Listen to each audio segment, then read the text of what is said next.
Answer question number 1 in the name of Maggie Berry. Thank you, Mr. Speaker. My question is to the Minister of Finance. What impact have the government's across-the-board tax cuts and other tax changes in 2010 had on income tax paid by higher and lower income households? Honourable Bill English. Mr. Speaker, estimates of net income tax paid by household income indicate the tax system has become more progressive since the government's tax changes in 2010. Households earning less than $60,000 a year are expected to pay less in percentage terms towards net tax this year than they were in 2008-09. Households earning more than $150,000 a year are generally expected to pay more of the total net income tax this year than 5 years ago. And only 6% of taxpayers earn over $100,000 a year. They pay around 37% of total income tax. 3 years ago, they paid around 29% of total income tax. And that's why calls to increase the top tax rate are misguided, because by dropping the top tax rate and closing the loopholes, higher income earners are paying proportionately more tax. Supplementary question, Maggie Berry. Thank you, Mr. Speaker. What changes has the government made to income tax rates and other taxes to help families get ahead? Honourable Bill English. Mr. Speaker, the tax package in 2010 reduced tax on work and savings and increased taxes on consumption and property speculation. In particular, it reduced the top tax rate from 39 cents to 33 cents and closed the loopholes that had been left wide open by the gap between the top tax rate and the company tax rate. That allowed high-income earners to avoid paying 39 cents in the dollar. Now that we've cut the top tax rate to 33 cents, higher income earners are paying proportionately more tax than they were when the rate was higher. Supplementary. Supplementary question, Maggie Berry. To the Minister of Finance, how significantly do the income tax and income support systems redistribute incomes for New Zealand households? Honourable Bill English. Mr. Speaker, the tax and income support systems provide a significant amount of income redistribution, in fact a bit more redistribution now than 4 or 5 years ago.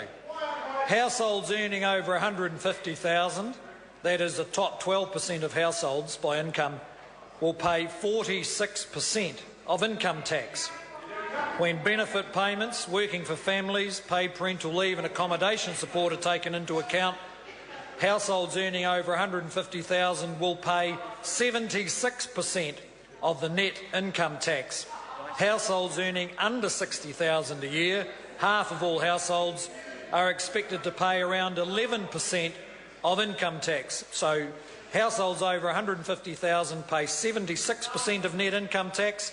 Households earning under $60,000 pay 11% of net income tax. Supplementary. Supplementary question, Maggie Berry. To the Minister of Finance, what broader measures has the government taken to support families most in need, and particularly to ensure the tax and income support systems are fairer? Honourable Mr. Bill Speaker, English.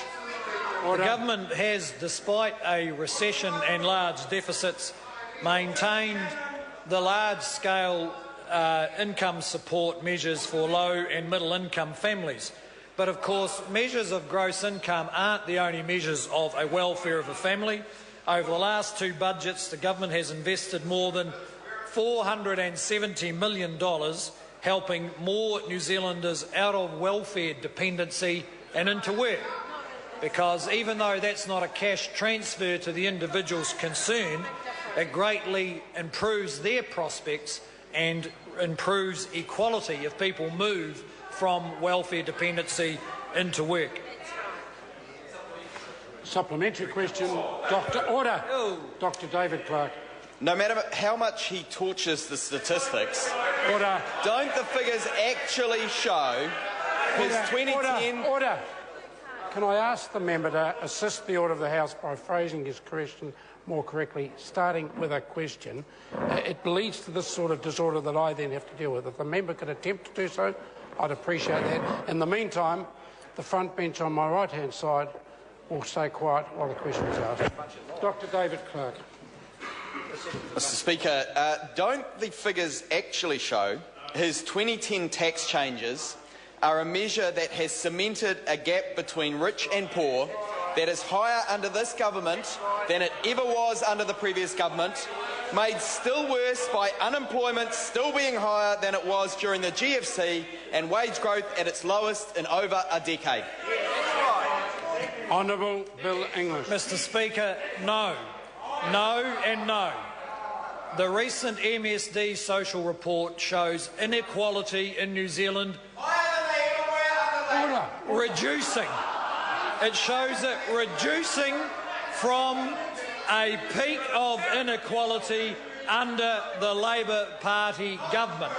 Mr. Speaker, it doesn't matter how often Labor want to say the rich are getting richer and the poor are getting poorer, they're wrong. Inequality is reducing. Order. Question number 2, the Right Honourable Winston Peters. Mr. Speaker, my question is to the